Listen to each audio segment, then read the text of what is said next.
Hello, thanks for joining me again today. I have kind of a big topic again, which you will find I often do. Today I'd like to chat with you about the bamboo ceiling. And what is the bamboo ceiling?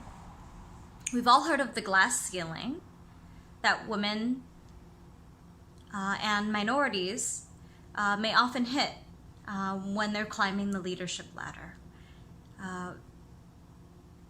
The bamboo ceiling is a nuance that is specifically for Asian American professionals.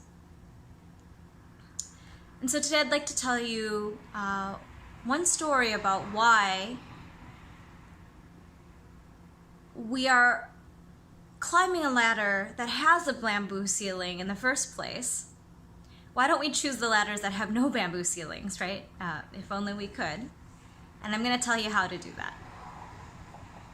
But first I'd like to start with why I personally feel I chose the wrong ladder for many years. And it was all well-intentioned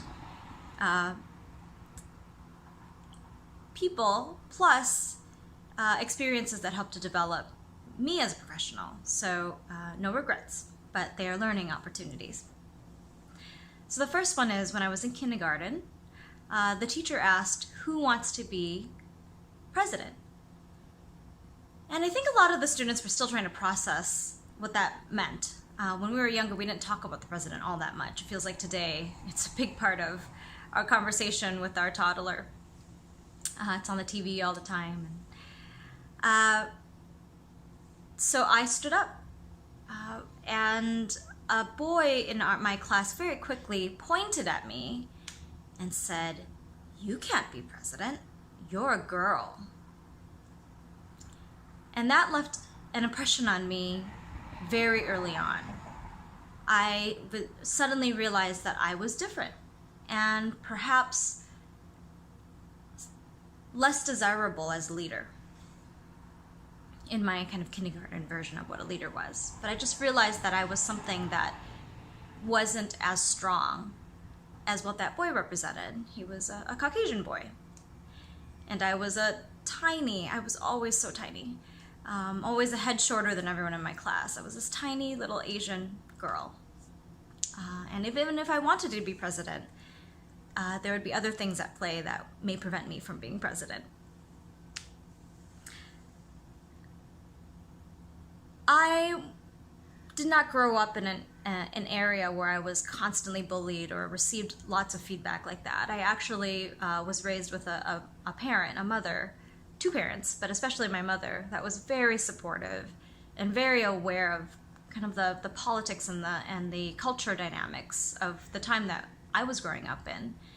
And so early on, she would always tell me, yes, you're Asian, you're Chinese, Vietnamese, and you're tiny. Like you're much shorter than your classmates. But inside, you have a brain that can be developed. And taking from my grandmother's generation, so my mother's mother, education has been always very important in our family. And as my grandmother would say, education is the one thing that nobody can take from you. So from an early age, my mom always told me, yes, from a kindergarten age or even younger,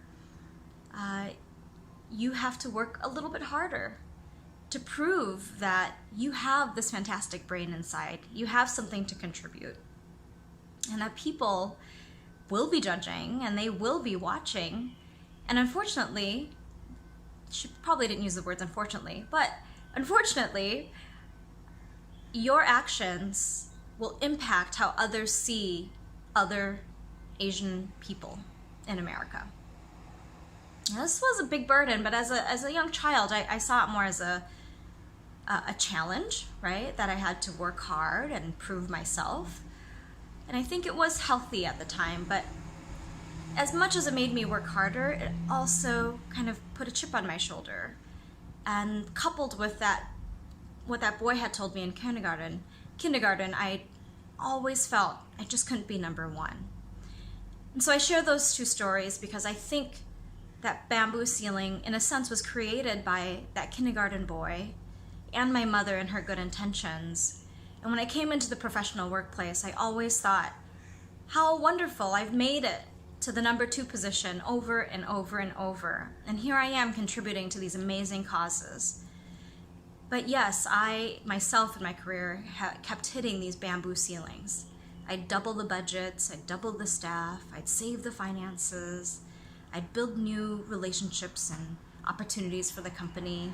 But when it came time to the promotion, I was well recognized for my work and my role and my leadership in that department. But trying to move continually up, I found that they were just happy with where I already was. And so over the last few jobs, I've learned to step into those leadership roles, but thoroughly first vetting who I would be working with.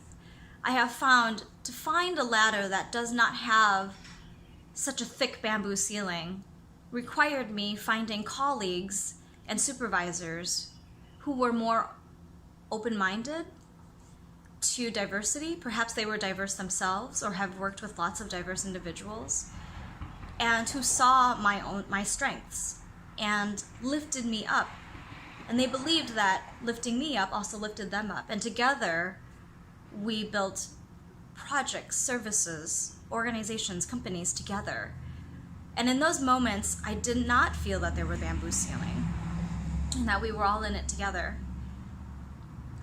It's in the moments where I don't feel supported. And I mean, we're all human beings, so even the most wonderful supervisors I've worked with, sometimes there comes a time when they reach their ceiling and they can no longer advocate for me. And so in those moments, I realized that that is when I would have to pivot my career. And anyone who's kind of in the job search space knows that when you move to the next job, that's usually when you actually make the biggest leap. You get a larger salary increase. You get a higher title bump. And so it's in those moments when, yes, I've had 3 to 5 wonderful years or more with colleagues and supervisors that together we've built something wonderful. But when we've all kind of hit our ceiling and there's no more room at the top, or the people at the top don't feel that we are the right fit, and we've done everything we can to really prove that we can be a good fit and we can continue to contribute, there are moments when those are the moments when I've realized I've had to move on and actually find another ladder to climb, a taller ladder, one that leads to something that perhaps makes me a little bit happier. So that's a little bit into my experience of the bamboo ceiling. There's a lot more that we can chat about, but I'd love to hear your stories and examples and what's worked for you in trying to break through that bamboo ceiling. Thanks.